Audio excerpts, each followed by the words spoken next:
Welcome into Famous for Three and Out with Joey Blackwell and Mason Smith. I'm Katie Windham. Guys, obviously this weekend, Alabama suffered a loss at LSU, and once again, the field was stormed. Now, each of us has been a part of a field storming, not as participants of the storming the field, but kind of as bystanders, as part of the media.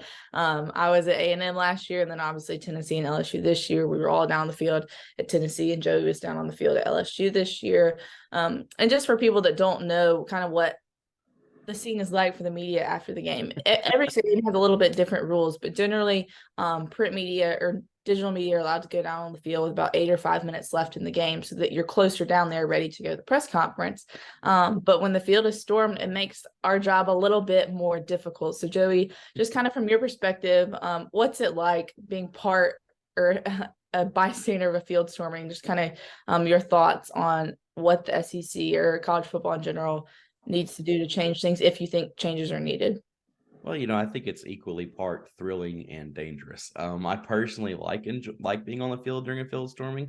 It's because that's just part of the excitement and the pageantry of college football. It kind of puts an exclamation point on the end of a game, particularly if it's a big upset. Now, if it's a top 10 team beating another top 10 team, I'm like, well, I don't know if that's exactly warranted, but at the same time, the sentiment is still there.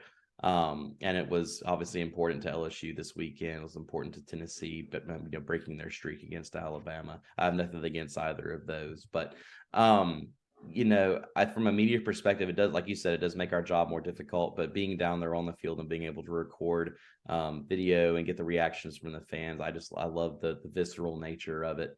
But as far as changes, I personally don't have a problem with field storming. I do draw the line at goalposts being torn down. I think that's a little bit too far. Not only does it cause your institution to have to pay money, but also that it can be quite dangerous.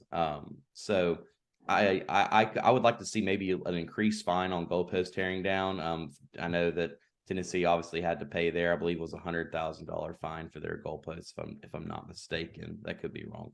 I would like to see that increase. But as far as field storming, I think the standard fine is understandable because obviously there is a certain bit of liability that comes along with that. Players can get hurt, as could fans, and they need to make sure that the conference and the institution aren't liable for those injuries. So that's just my 2 cents on it. I like field stormings, but I think there do need to be some lines drawn in some areas.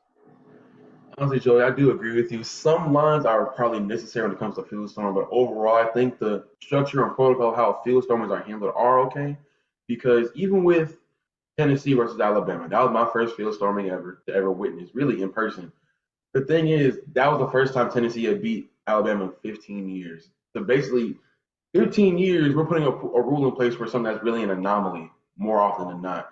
Now, granted, with Alabama losing twice, we know the grand drill of being the Crimson Tide, and everybody wants to storm the field. That's great. But honestly, that really doesn't happen as often as I think it's warranted to create a rule for that. Now, where I think the line should be drawn, the goalpost, I think that should be a line as well. That's a lot of money that school has to cough up for that. But a line where I really should be drawn is, again, player safety and support staff safety. I think we all seen the clip of the Alabama football staff member who was kind of being, heckled with that fan who might have been intoxicated, who might have been, not in his right mind frame. I think those things do need to be regulated because that is way more dangerous than, somebody kind of brushing by you when they're running. Because even with Tennessee, they were actually pretty cautious when it came to storming the field. LSU was a lot more aggressive, but they didn't really try to intentionally hurt anybody. Where it becomes, reckless is when people try to, get in players' faces, get into support staff's faces, Incite violence. yeah, that things like that I feel like definitely need to be regulated when it comes to field storms. But other than that, I think it doesn't happen often enough to really warrant more regulation. Yeah, in a way, it's like it is an anomaly, but then also it's literally happened every time Alabama's lost on the road since I think 2014 or maybe the kick six game in 2013. So, but then again, losing is basically an anomaly for Alabama under Nick Saban. So, from someone last year that was down on the field at A&M when it happened, I saw people jumping probably 10 to 15 feet from tunnels down onto concrete. I remember the paramedics saying that somebody had broken their arm.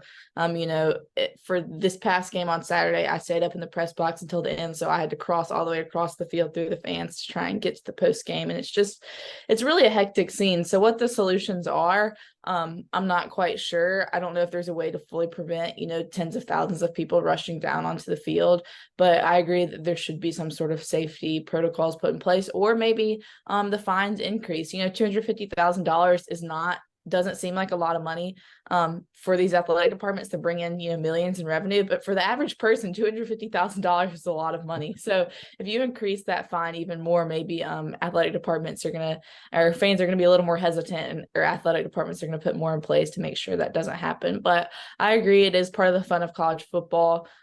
It just does create some dangerous situations, and also makes it a little more challenging for us to do our jobs sometimes. But that'll about do it for today's Bama Central 3 and Out. I'm sure a little bit longer one. But thank you so much for watching.